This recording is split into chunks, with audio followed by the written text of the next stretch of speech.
கை ரெண்டையும் தலைக்கு மேலே தூக்கிட்டு மெதுவாக இந்த பக்கம் வர. ஏதாவது ஹீரோ வேலைலாம் பார்க்கணுன்னு நினச்ச அப்புறம் இங்கிருந்து நீங்கள் 3 பேருமே உயிரோடு போக முடியாது என்று தன்னுடைய துப்பாக்கியை காட்டி மிரட்டினான். ஹரிஷ் எதுவும் பேசாமல் அவன் சொன்னது போலவே கைகளை மேலே தூக்கி கொண்டு மெதுவாக அந்த கூட்டத்தை நோக்கி நடக்கத் தொடங்கினான். ஹரிஷ், உனக்கு என்ன பைத்தியமா பிடிச்சிருக்கு? ஏன் இப்படி பண்ற?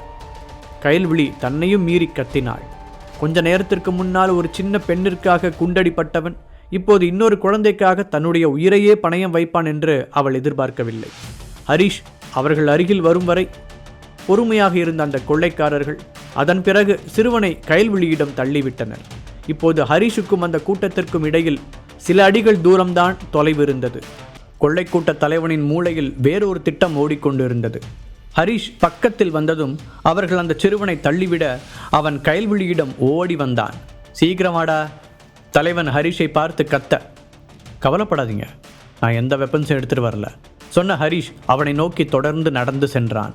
கயல் பதட்டமாக அவனை பார்த்து கொண்டிருக்க கொள்ளைக்கூட்ட தலைவன் துப்பாக்கியால் சுட மின்னல் வேகத்தில் அதிலிருந்து நகர்ந்த ஹரிஷ் தன் காலை உயர்த்தி அந்த தலைவனின் நெஞ்சில் உதைத்தான். அடி வாங்கியவன் ஏரில் டைவ் அடித்து கொஞ்ச தூரம் தள்ளி கீழே விழ கொள்ளைக்கார கூட்டம் அதை அதிர்ச்சியுடன் பார்த்தது. ஆனால் இந்த முறை அந்த கூட்டம் ஹரிஷுடன் சண்டை போட தயாராக இல்லை. அவர்கள் ஏற்கனவே அவனுடைய சக்தியை பற்றி அறிந்திருந்தனர். அதனால் வேகமாக சென்று தங்களுடைய தலைவனை எழுப்பிக் கொண்டு கடலை பார்த்து ஓடினர். அதற்குள் அந்த படகும் அவர்கள் அருகில் வந்துவிட எல்லோரும் அவசர அவசரமாக அதில் ஏறிக்கொண்டார்கள். ஹரிஷால் அவர்களை துரத்த முடியவில்லை. கொள்ளைக்கார தலைவனை அடிப்பதற்காக காலை மின்னல் வேகத்தில் உயர்த்தியதில் அவனுக்கு அடிப்பட்ட இடங்களில் இருந்து ரத்தம் வரத் தொடங்கியிருந்தது. அவனுடைய தலையிலும் இடுப்பிலும் இருந்து ரத்தம் வெளியேற கயல் அந்த சிறுவனையும் அழைத்து கொண்டு ஹரிஷிடம் ஓடி வந்தாள். ஹரிஷ், கீழே படுத்து நல்ல மூச்சு விடு, அப்படிதான், கொஞ்சம் ரிலாக்ஸாரு என்றவள் பாக்கெட்டில் இருந்த கர்ச்சீஃபை எடுத்து அவனுடைய தலையில் இருந்த ரத்தம் வராமல் அழுத்தி பிடித்தாள். நமக்கு சீக்கிரமா ஹெல்ப் வந்துடும் என்று அவனுக்கு தைரியம் அளித்தவள் ஏதாவது வண்டி வருகிறதா என்று எட்டி எட்டி பார்த்தாள். பரவாயில்ல, அவங்க வரும்போது வரட்டும், நான் நல்லதா இருக்கேன். ஹரிஷ் அந்த நிலைமையிலும் சாதாரணமாக சொன்னான். இந்த ரிஸ்கில் உன்னையும் இழுத்து விட்டதுக்கு ரொம்ப சாரி என்று வருத்தத்துடன் சொன்னாள் கயல்விழி. அவள் ஒரு அசிஸ்டன்ட் கமிஷனர். இருந்தாலும் இன்றைக்கு அவளுடைய வேலையை ஹரிஷ் செய்திருக்கிறான். அது அவளுக்கு குற்ற உணர்ச்சியை தந்தது. நீ எதுக்கு இவ்வளோ ஃபீல் பண்ணுற? யாரும் என்னை கட்டாயப்படுத்தி இங்கே கூட்டிகிட்டு வரல, நானாக தான் விருப்பப்பட்டு வந்தேன். இதில் நீ வருத்தப்படுறதுக்கு எதுவுமே இல்லை. தன் அருகில் மண்டி போட்டு உட்கார்ந்திருந்த கயலின் கைகளை தட்டி கொடுத்து ஆறுதலாக சொன்னவன், ஆனால் இவ்வளோ கஷ்டப்பட்டு என்ன பிரயோஜனம்? அவங்கள கண்ணு முன்னாடியே தப்பிக்க விட்டுட்டோமே, இப்போ என்ன செய்ய போகிறோம் என்று சோகமாக கேட்டான். அதெல்லாம் அப்புறம் பார்த்துக்கலாம், இப்போ முதல்ல உனக்கு தான் உதவி தேவை. நான் பேங்க்கு கால் பண்ணி இந்த பையன் நல்லா இருக்கான்னு இன்ஃபார்ம் பண்ணுறேன். பாவம், இவனோட அப்பா அங்கே கதறிக்கிட்டு இருந்தார் கூறிய கயல்விழி தன்னுடைய ஃபோனை எடுத்து பேங்க்குக்கு தகவல் சொல்லிவிட்டு வைத்தாள். ஆமாம், ஆண்டி சொல்கிறதான் சரி, என்னை பேங்க்குக்கு அனுப்புங்க, அங்கிளை ஹாஸ்பிட்டல் கூட்டிகிட்டு போங்க. அப்போதுதான் அழுகையை நிறுத்தியிருந்த அந்த சிறுவன் திடீரென சொல்லவும் அவர்கள் இருவரும் ஆச்சரியத்துடன் ஒருவரையொருவர் பார்த்து கொண்டனர். சரிடா பெரிய மனுஷா, அந்த பையனின் கன்னத்தை கிள்ளி கயல்விழி சொல்ல ஹரிஷின் முகத்தில் சின்னதாக சிரிப்பு வந்தது. அப்போது ஒரு வழியாக சைரன் சத்தம் கேட்க அவர்கள் முகங்களில் ஒரு ஆசுவாசம் தெரிந்தது. போலீஸும் ஆம்புலன்ஸும் வந்துட்டாங்கன்னு நினைக்கிறேன், நீ உடனே இவனை பேங்க்குக்கு கூட்டிகிட்டு போ. ஹரிஷ் கயல்விழியை அவசரப்படுத்தினான். பரவாயில்ல அங்கிள், நீங்கள் ஹாஸ்பிட்டலுக்கு போகிற வரைக்கும் நான் வெயிட் பண்ணுறேன். இப்போ நீங்கள் தான் என்னை விட எமர்ஜென்சி சுச்சுவேஷனில் இருக்கீங்க. அந்த சிறுவன் சொல்லவும் கயல்விழி பாராட்டும் விதமாக அவனுடைய தோளில் தட்டி கொடுத்தாள். நீங்கள் 2 பேருமே கவலைப்படாதீங்க. டேய் குட்டி பையா, நான் உன்னை போலீஸ் காரில் அனுப்பி வைக்கிறேன். அவங்க பத்திரமா கூட்டிகிட்டு போய் உன் அப்பா கிட்ட விட்டுருவாங்க, என்ன ஓகேவா? கயல்விழி கேட்க அந்த பையன் வேகமாக தலையாட்டினான். எல்லாவற்றையும் விட ஹரிஷுக்கு பட்டிருந்த துப்பாக்கி காயத்தை நினைத்துதான் அவளுக்கு ரொம்ப பயமாக இருந்தது. அப்போது போலீஸ் ஃபோர்ஸ் அங்கு வந்திருக்க அதிலிருந்து குதித்த சில போலீஸ் ஆஃபீஸர்ஸ் ஜாக்கிரதை உணர்வுடன் அவர்களை நெருங்கி வந்தனர். ஹலோ மேடம், அங்கே ஏதாவது பிரச்சனையா? அந்த கொலைக்காரனுங்க எங்க? ஒருவன் சத்தமாக சுற்றுமுற்றும் பார்த்தபடி கத்தி கேட்டான். நீங்கள் இன்னும் ஒரு 10 மினிட்ஸ் முன்னாடி வந்திருந்தா அவங்கள ஈஸியாக பிடிச்சிருக்கலாம். கால் பண்ணி எவ்வளோ நேரம் ஆச்சு? இதான் நீங்கள் வர டைமா? கயலின் குரலில் ஒரு கோபம் தெரிந்தது. சாரி மேம், நாங்கள் எங்களால் முடிஞ்ச அளவுக்கு ஃபாஸ்ட்டாக தான் வந்தோம். இப்படி அந்த கொள்ளைக்காரங்க தப்பிச்சு போவாங்க நாங்களும் எதிர்பார்க்கல. பக்கத்தில் வந்து அவளுக்கு சல்யூட் அடித்தவர்கள் மெதுவாக கூறினார்கள். சரி தம்பி, நீ இவங்களோட போ, உங்கள் அப்பா அங்கே உனக்காக வெயிட் பண்ணிட்டு இருப்பாரு. கயல் சொல்ல தலையாட்டிய அந்த சிறுவன் மறக்காமல் ஹரிஷுக்கும் பாய் காட்டிவிட்டு கிளம்பினான். நீங்களே வந்துட்டீங்க, அந்த ஆம்புலன்ஸ் எங்க, இன்னும் வரல கேட்டவள் ஒரு எமர்ஜென்சி மெடிக்கல் டீம் தங்களை நோக்கி ஓடி வருவதை கண்டாள். உண்மையை சொல்லப்போனால் எனக்கு இதெல்லாம் தேவையே இல்லை, எனக்கு இன்னும் ஏகப்பட்ட வேலை இருக்குது கயல். மெதுவாக எழுந்து உட்கார்ந்த ஹரிஷ் எரிச்சலுடன் சொன்னார். அதை கேட்டு கயல்விழிக்கு இன்னும் கோபம் அதிகமானது. அவனை ஓங்கி ஒரு அறை வைக்கலாமா என்று நினைத்தாள். முதல்ல உன்னோட ஹெல்த் ரொம்ப முக்கியம் ஹரிஷ், அதுக்கப்புறம் தான் மற்றது எல்லாமே. அவள் பொறுமையை இழுத்து பிடித்து கொண்டு சொன்னாள். எதையும் உடனே பார்த்தாதான் பிரச்சனை சின்னதாக இருக்கும் போதே சரி பண்ண முடியும், அது பெருசாச்சுன்னா க்யூர் பண்ணுறது கஷ்டம். கயல்விழி அட்வைஸ் செய்ய, நீ என்ன சொன்னாலும் எனக்கு ஹாஸ்பிட்டல் போகிறதுக்கு விருப்பமே இல்லை. ஹரிஷ் சின்ன குழந்தை போல பிடிவாதம் பிடித்தான். அப்போது அவர்களிடம் வந்த ஒரு லேடி டாக்டர், நான் இவருக்கு என்னாச்சுன்னு பார்க்குறேன், அதுக்கு முன்னாடி இவர் ஆம்புலன்ஸை கூட்டிகிட்டு போயிடலாம் என்று சொல்ல கயல்விழியும் தலையசைத்தாள். ஆம்புலன்ஸில் வைத்து அவனுடைய காயங்களை பரிசோதித்த அந்த டாக்டர் அதிர்ச்சியின் உச்சத்திற்கு சென்றாள். உண்மையிலேயே நீங்கள் ரொம்ப லக்கி பர்சன் தான், புல்லட் உங்கள் உடம்புக்குள்ளே போகாமல் உரசிட்டு போயிருக்கு. அந்த காயத்தை க்ளீன் செய்தபடி அவள் ஆச்சரியமாக கூறினாள். அதன் பிறகு அவனுடைய தலையில் இருந்த காயத்தை ஆராய்ந்து பார்த்தவள், தலையில் நல்ல ஆழமாகவே காயமாயிருக்கு, ஆனால் உங்களோட ஆக்டிவிட்டீஸை பார்த்தா மூளையில் எந்த பாதிப்பு இருக்கிற மாதிரி தெரியல, கிரேட் என்றாள். அதைத்தான் நானும் அப்போ இருந்து சொல்லிக்கிட்டு இருக்கேன் டாக்டர், எனக்கு எந்த பிரச்சனையும் இல்லை, நான் கண்டிப்பாக ஹாஸ்பிட்டலுக்கு வரமாட்டேன். ஹரிஷ் கிளிப்பிள்ளை போல சொன்னதையே சொன்னான். ஹரிஷ், நீ என்ன குழந்தையா, ஊசி போட பயப்படுற குழந்தை மாதிரி ஹாஸ்பிட்டலுக்கு போக மாட்டேன்னு அடம் பிடிக்கிற? அதை நாம முடிவெடுக்கக்கூடாது, டாக்டர் சொல்லட்டும். கயல் அவனை மிரட்டுவது போல கூறினாள். என்னால் இங்கேயே தையல் போட்டு காயம் ஆறுறதுக்கு கொஞ்சம் ஆன்டிபயோட்டிக்ஸ் டேப்லெட் கொடுக்க முடியும், ஆனால் உள்ள இன்டர்னல் ஆர்கன்ஸ் ஏதாவது பாதிப்பு இருக்கான்னு ஹாஸ்பிட்டல் போய் அதுக்கான எக்யூப்மெண்ட்ஸை வச்சு செக் பண்ணி பார்த்தா தான் தெரியும். என்னை கேட்டால் நான் அதுக்கு தான் ரெக்கமெண்ட் பண்ணுவேன் என்றாள் அந்த டாக்டர். எனக்கு ரொம்ப மோசமாக இருந்துச்சுன்னா நானே ஹாஸ்பிட்டல் போக போகிறேன், பட் இப்போ அதுக்கெலாம் எனக்கு நேரம் இல்லை.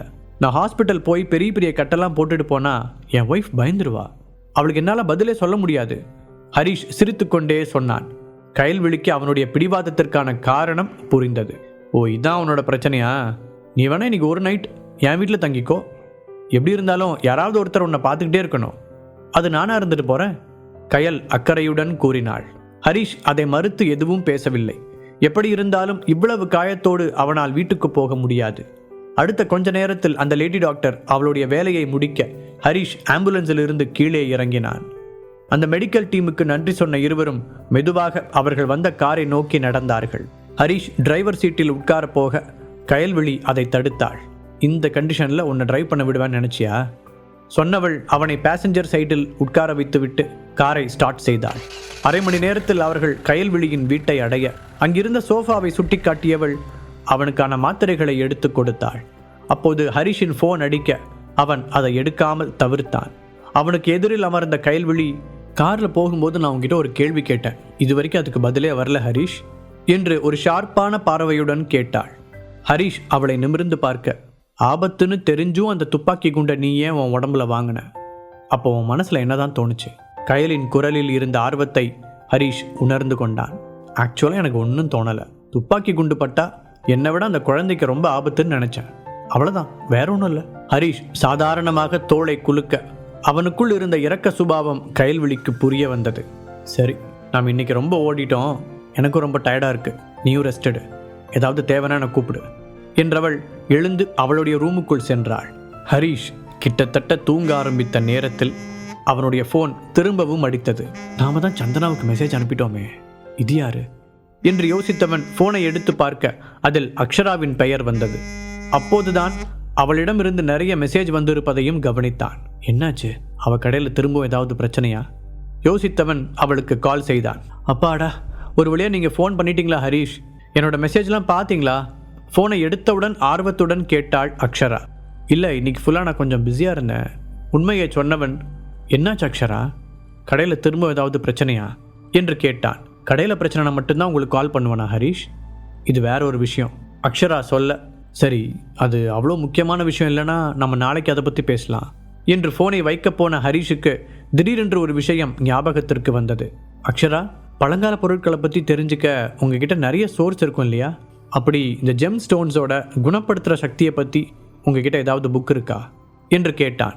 அப்படி எதையும் பார்த்ததா எனக்கு ஞாபகம் இல்லை, ஆனால் எங்கள் அப்பா கிட்ட சூப்பராக ஒரு லைப்ரரி இருக்குது, நான் அதில் தேடி பார்த்துட்டு உங்களுக்கு சொல்கிறேன், நீங்கள் லைன்லேயே இருங்க. அந்த பக்கம் அக்ஷரா பதில் சொன்னாள். சரி, என்று சொன்ன ஹரிஷ் ஃபோனை கட் பண்ணாமல் டேபிளின் மீது வைத்தான்.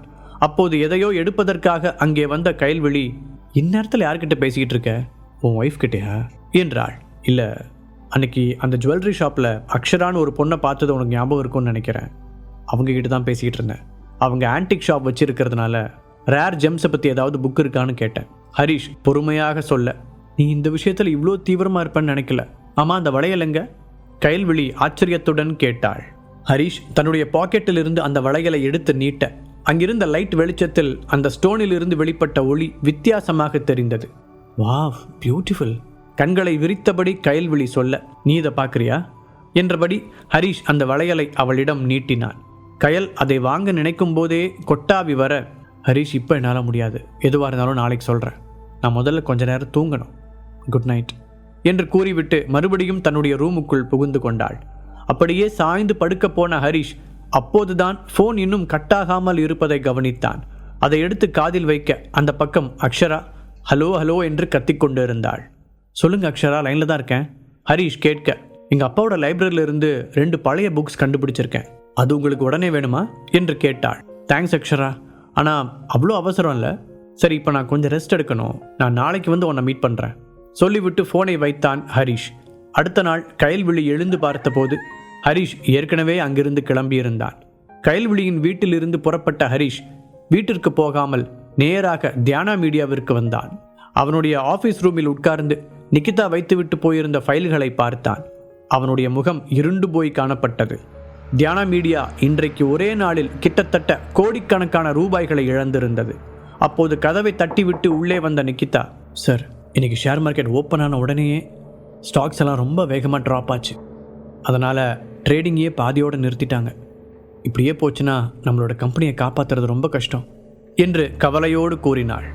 நம்மால் இந்த பிரச்சனையை தீர்க்க முடியலனாலும் அட்லீஸ்ட் ட்ரை பண்ணிகிட்டே இருக்கணும் கோபமாக சொன்ன ஹரிஷ் கையில் இருந்த ஸ்டாக் ரிப்போர்ட்ஸை டேபிளில் தூக்கி எறிந்தான்.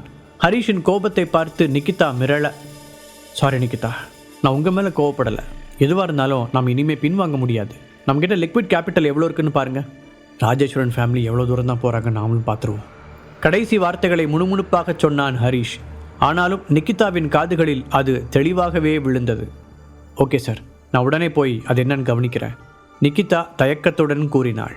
ஹரிஷின் இந்த நடவடிக்கைகள் அவர்களுக்கு எந்த விதத்திலும் உதவி செய்யாதென்று அவளுக்கு தெரியும். ராஜேஸ்வரன் ஃபேமிலி ரொம்பவே பவர்ஃபுல்லானது. அவர்களை எதிர்த்து நிற்க வேண்டுமென்றால் ஹரிஷுக்கு இன்னும் வெளியில் இருந்து உதவிகள் தேவைப்படும். இல்லாவிட்டால் தியானா மீடியா சீக்கிரத்திலேயே திவாலாகிவிடும். இந்த கொஞ்ச நாட்களிலேயே Dhiyana media, Aira international company, தீபக்கின் ஹோட்டல் என சென்னையின் முக்கியமான கம்பெனிகள் பெரிய இழப்பை சந்தித்திருந்தன. நிறைய சின்ன கம்பெனிகள் ஆல்ரெடி திவாலாகிவிட்டது. இதெல்லாம் ஹரிஷுக்கும் தெரியும். கொஞ்ச நேரம் தலையை பிடித்து கொண்டு உட்கார்ந்திருந்த ஹரிஷ் ஃபோனை எடுத்து யாருக்கோ டயல் செய்ய தொடங்கினான். பாக்கெட் எஃப்எம் ஆப்பை டவுன்லோட் பண்ணி கிங் ஆடியோ சீரீஸை கேட்க ஸ்டார்ட் பண்ணுங்க. லிங்க் டிஸ்கிரிப்ஷனில் கொடுக்கப்பட்டுள்ளது.